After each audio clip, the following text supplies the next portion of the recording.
မင်္ဂလာပါအခုတစ်ခေါက်မှာတော့မြန်မာနိုင်ငံရဲ့စီးပွားရေးပုံစံတဲ့အကြောင်းကိုပြောပြတော့ချင်ပါတယ်အားလုံးသိကြတဲ့အတိုင်း digital sequence စနစ်ကိုမကြခင်မှာစတော့မှာဆိုတော့အဲ့စနစ်ကပါလေကိုယ်ပိုင်ရင်တွေအတွက်ဘယ်လိုတဲရောက်မှုတွေရှိမလဲဆိုတာကိုရှင်းရှင်းလင်းလင်းနဲ့အတူတူလေ့လာကြည့်လိုက်ကြအောင်ဒီစနစ်တက်ကိုလေကူကူနားလည်တော့အောင်အပိုင်း၅ပိုင်းခွဲပြီးတော့ရှင်းပြတော့ပါမယ်ပထမဆုံးစနစ်တက်ကြောင်းမိတ်ဆက်မယ်ပြီးရင်အရေးကြီးဆုံးဖြစ်တဲ့ရင်မျိုးစားလိုက်စီဘယ်လောက်ရမလဲဆိုတော့ကြည့်မယ်ပြီးတော့ QR code နဲ့စီဘယ်လောက်ဖြည့်ရမလဲဒီနည်းပညာရဲ့နောက်ွယ်မှာဘာတွေရှိလဲနောက်ဆုံးမှာတော့အဓိကမှတ်ထားမယ့်အချက်တွေကိုတစ်ခုချင်းစီသေချာလေးပြောပြတော့ပါမယ်ကဲဒါဆိုပထမဆုံးအပိုင်းလေးကိုစလိုက်ကြရအောင်ဒါကတော့အရင်လိုပုံစံမျိုးမဟုတ်တော့ပါဘူးစီခွဲတန်းဝင်ရတဲ့ကိစ္စအလုံးကို digital နည်းပညာကိုပဲအဓိကအသုံးပြီးကင်တွယ်မဲ့စနစ်တစ်ခုဖြစ်ပါတယ်ဒီစနစ်ရဲ့အဓိကယူရချက်ကတော့အရင်ရှင်းပါတယ်ရင်တိုင်းအတွက်သတ်မှတ်ထားတဲ့စီပမာဏကိုတိတိကျကျရရှိစေဖို့ပါပဲ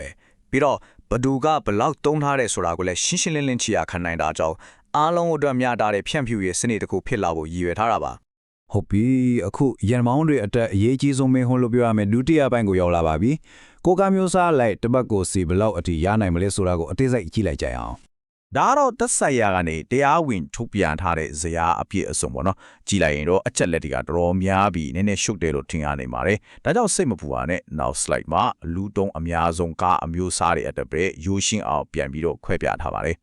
ကဲတွေ့လားအခုနောက်ကရှုပ်ထွေးတဲ့ဇယားကဒီလိုဆိုရှင်းသွားပြီလူသုံးများတဲ့ကားပြီးကိုပဲရွေးထုတ်ထားတာပါဥပမာအနေနဲ့ကိုကားက saloon 2000cc အောက်ဆိုရင်တပတ်ကိုကလ20လီတာနဲ့ဆို60လီတာရပါမယ်taxi သမားတွေရဲ့က 2000cc အချာ van ဆိုရင်တော့ gallon 30အဲ့ဒါ136လီတာအထိရပြီ light duty truck ကားလေးတွေကတော့ gallon 40ဒါမှမဟုတ်181လီတာအထိခွဲတန်းရမှာဖြစ်ပါတယ်ဒီစနစ်မှာအများဆုံးဘလောက်အထိရနိုင်တယ်လဲဆိုတာကိုကြည့်လိုက်ရင် heavy duty truck လို့ခေါ်တဲ့ကိုနေရင်ကြီးတစ်စီအတွက်ဆိုရင်တစ်ပတ်ကို229လီတာအထိတောင်ပေးထားတာတွေ့ရမှာပါဒါကဒီစနစ်ကကွန်စီစီစီမို့အတွက်ပါထဲတွင်စဉ်းစားထားတဲ့ဆိုတာကိုပြနေရပါပဲကဲအခုတကယ်လက်တွေ့အတုံးချရမယ်အပိုင်းကိုရောက်ပါပြီစီဆိုင်မှာ QR code ကို scan ဖတ်ပြီးစီဘလို့ဖြည့်ရမလဲဆိုတဲ့စဉ်လှပ်ဆောင်ပုံကိုကြည့်လိုက်ကြအောင်စီဖြည့်တဲ့လုပ်ငန်းစဉ်ကတော့တကယ်ကိုအရန်လွယ်ပါတယ်အစ်စ်၄စင်ပဲရှိတယ်စီဆိုင်ရောက်ရင်ကိုယ့်ရဲ့ QR code ကိုပြလိုက်ပါဝန်ထမ်းကအဲ့ဒါကို scan ဖတ်လိုက်တာနဲ့ခွဲတန်းထဲကနေလို့တော့ဖြည့်လို့ရပါပြီဖြည့်သွားလာတဲ့ဂျန်တဲ့ခွဲထားပမာဏကဘဟိုစနစ်မှာအလို့ရောက်အပ်ဖြည့်သွားမှာပါယူရှိပါတယ်ကောင်းပြီအကယ်လို့တပတ်စာခွဲတန်းကပြည့်သွားပြီဆိုင်ရောဘလို့ဖြစ်မလဲ scan ဖတ်လိုက်တာနဲ့ဒီမှာပြထားတယ်လို့မျိုးအနေရောင်အမားပြတဲ့စာတန်းလေးပေါ်လာပါလိမ့်မယ်အတိတ်ဘက်ကတော့ဒီအပတ်အတွက်ခွဲတန်းပြေးသွားပါပြီဆိုတဲ့သဘောပါပဲဒါမှမဟုတ်စနစ်မှာတခုခုပြဿနာရှိနေတာလည်းဖြစ်နိုင်ပါမယ်ဒီနေရာမှာအလွန်အရေးကြီးတဲ့အချက်တစ်ခုကိုတော့အားလုံးမှတ်ထားဖို့လိုပါမယ်အဲ့ဒါကတော့ရင်းတစီချင်းစီရဲ့ QR code ဟာကိုပိုင်ထစ်ပြီးသူများတွေမသုံးနိုင်အောင်လုံခြုံစွာတင်စီထားရမယ်ဆိုတာပါပဲ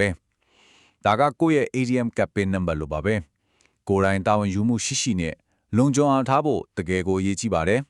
အခုဒီစနစ်ရဲ့နောက်ွယ်ကနီညာဘယ်လိုအလုပ်လုပ်တယ်လဲဆိုတာကိုနည်းနည်းလောက်လေ့လာကြည့်ကြရအောင်ကိုကားတစ်စီးကိုဘဟို database ကြီးနဲ့ဘယ်လိုများချိတ်ဆက်ထားတယ်လဲဆိုတာပေါ့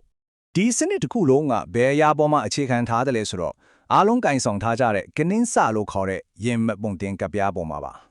အဲ့ဒီကပ်ပေါ်က barcode နဲ့ hologram တွေကရင်တစီရဲ့ digital အထောက်အထားဖြစ်ပြီးတော့အခုစီခွဲတန်းစနစ်နဲ့တိုက်ရိုက်ချိတ်ဆက်ထားတာဖြစ်ပါတယ်ဒီစနစ်တစ်ခုလုံးရဲ့ဥနောက်ကတော့ central server လို့ခေါ်တဲ့ဗဟို data စနစ်ကြီးပါပဲဒါကနိုင်ငံတော်ဝန်ကစီဖြည့်မှုအားလုံးကိုအချိန်နဲ့တပြေးညီချက်ချင်းသိပြီးတော့ရင်တိုင်းရဲ့ခွဲတန်းကိုမှတ်တိုင်းတင်ချရာခံပေးနေတဲ့တခုတည်းသောလုံခြုံတဲ့နေရာကြီးတစ်ခုလို့မြင်လို့ရပါတယ်ဒီပုံလေးကအလုတ်လုတ်ပုံအစင်စင်ကိုအရန်ရှင်းအောင်ပြထားတာပ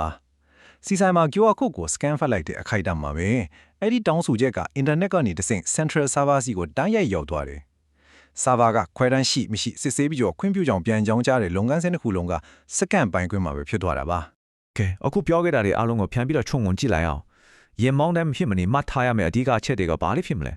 အဓိကမှတ်ထားရမယ့်အချက်တွေကိုအတူချွတ်ပြန်ပြောရရင်တော့တစ်ရင်တိုင်းမှာသတ်မှတ်ထားတဲ့အပတ်စဉ်ခွဲတန်းရှိတယ်နှစ်အဲ့ဒီခွဲတန်းကိုရေမှတ်ပုံတင်နဲ့ check ထားတဲ့ QR code နဲ့ပဲထုတ်ယူလို့ရမယ်သုံး QR code ကိုလုံခြုံအောင်ထားဖို့ကကိုယ်တိုင်တောင်းယူရမယ်လေးစီဖြစ်ပြီးတာနဲ့ကြံခွဲတန်းကချက်ချင်းအလို့အလျော့ update ဖြစ်သွားမယ်ဆိုတာဒီပါပဲနောက်ဆုံးအနေနဲ့အားလုံးကိုစဉ်းစားစရာမေးခွန်းလေးတစ်ခုထားခဲ့ခြင်းပါတယ်အခုလို digital စနစ်တွေကအနာဂတ်မှာစီကိစ္စအပြင်တခြားဘ ဘလို့ပြောင်းလဲတွေကိုပါယူဆောင်လာနိုင်အောင်လဲဆိုတာကတော့တကယ်ကိုစိတ်ဝင်စားစရာကောင်းတဲ့အကြောင်းအရာတစ်ခုပါပဲ